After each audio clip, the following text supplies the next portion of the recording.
Yo les gars, j'espère que vous allez bien. La saison de CFL a débuté la semaine dernière et on est très peu à le savoir. D'ailleurs, c'est quoi la CFL?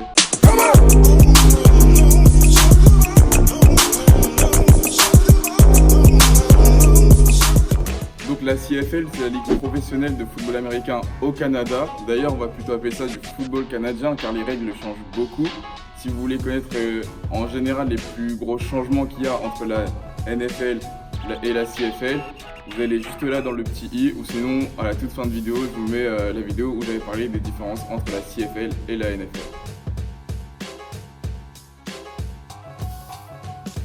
Alors en CFL, il y a deux conférences. La conférence Est avec 4 équipes qui sont les Alouettes de Montréal, les Argonautes de Toronto, les Rouges et Noirs d'Ottawa et les Tiger Cats d'Hamilton. La deuxième conférence, la conférence Ouest, possède une équipe en plus, c'est-à-dire que le nombre total d'équipes dans cette conférence se porte à 5.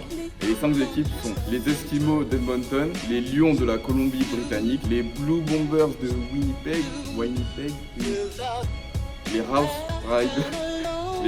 Riders de la Saskatchewan, c'est compliqué, je vous le dis, c'est compliqué cette conférence. Ouais. Attendez, Google va vous dire le nom des équipes à ma place. Merci Gavarin de me laisser participer à ta vidéo, je vais t'aider. Les Blues Bombers de Winnipeg, les Rough Riders de la Saskatchewan. Merci. Et les Stampeders de Calgary. Alors le calendrier de CFL débute mi-juin pour 2 matchs de préparation par équipe. S'en suivent 18 matchs de saison régulière, donc chaque équipe affronte 3 fois les équipes de sa conférence et ensuite 2 fois les équipes de la conférence adverse. À la suite des 18 matchs de saison régulière, le premier de la conférence Ouest et le premier de la conférence Est sont automatiquement qualifiés pour les playoffs. Ensuite, dans la théorie, le deuxième de la conférence Est affrontera le troisième de la conférence Ouest et le deuxième de la conférence Ouest affrontera le troisième de la conférence Est. Mais ça, c'est dans la théorie car il y a une règle qui vient chambouler le tout. Cette règle, c'est la règle de croisement. Donc, si l'équipe 4e de la conférence Est a un meilleur bilan que l'équipe 3e de la conférence Ouest, elle sera qualifiée en playoff à sa place, malgré le fait que l'autre équipe soit arrivée 3e. Donc, on va prendre un exemple de ce qui s'est passé la saison dernière. Donc, l'année dernière, les Alouettes de Montréal étaient arrivés 3e de la conférence Est, et les Lions de la Colombie-Britannique étaient arrivés 4e de la conférence Ouest.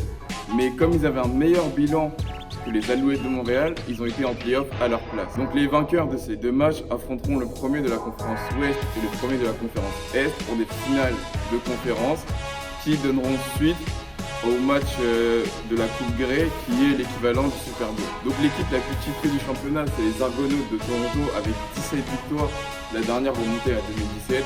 Et l'équipe tenante du titre, c'est les Stampeders de Calgary. Donc forcément, la dernière fois, on m'avait demandé de parler des salaires de joueurs de la CFL. Donc c'est pas quelque chose que je voulais forcément aborder parce que c'est pas un point déterminant sur le fait de si on va s'intéresser ou pas à la CFL. Mais donc on va en parler rapidement. Donc jusqu'aux alentours des années 70, les joueurs de CFL avaient les mêmes salaires que les joueurs de NFL. Mais depuis le temps, l'écart s'est creusé, même très bien creusé. Car à l'heure actuelle, le salaire minimum en CFL est de 35 900 et quelques euros. Ça revient à 2 990 euros par mois gagnés par les joueurs de CFL, contre un salaire minimum de 421 500 et quelques euros en NFL, ce qui revient à un salaire de 35 000 euros par mois minimum pour un joueur, pour un rookie, pour un débutant. Donc voilà, comme on peut le voir, l'écart s'est bien creusé, mais après on ne peut pas faire de comparaison car les revenus de la NFL ne sont pas les mêmes que la CFL, donc forcément les joueurs sont impactés sur ce point-là. Alors oui, il y a 2 Français dans les roosters principaux de CFL. Le premier, c'est Boris Bédé, qui évolue en tant que kicker dans le rooster des Alouettes de Montréal depuis 2015. Et le deuxième, c'est Maxime Rouillet, qui effectue sa première saison en tant que linebacker chez les Eskimos d'Edmonton. D'ailleurs, ces 2 équipes se sont affrontées la semaine dernière, et ça a été une victoire, donc la première pour Maxime Rouillet en CFL, des Edmonton Eskimos contre les Alouettes de Montréal. Donc pour suivre la CFL, on va pas en parler parce qu'on sait très bien comment vous la suivez tous en France. Hormis ça, si vous ne regardez pas encore, essayez de regarder quelques matchs parce que c'est très intéressant. Attention à ne pas comparer avec la NFL ou avec ce qu'on peut voir en gros le football américain, parce qu'oubliez pas que les règles sont complètement différentes, il y a plus de joueurs, il y a moins de tentatives.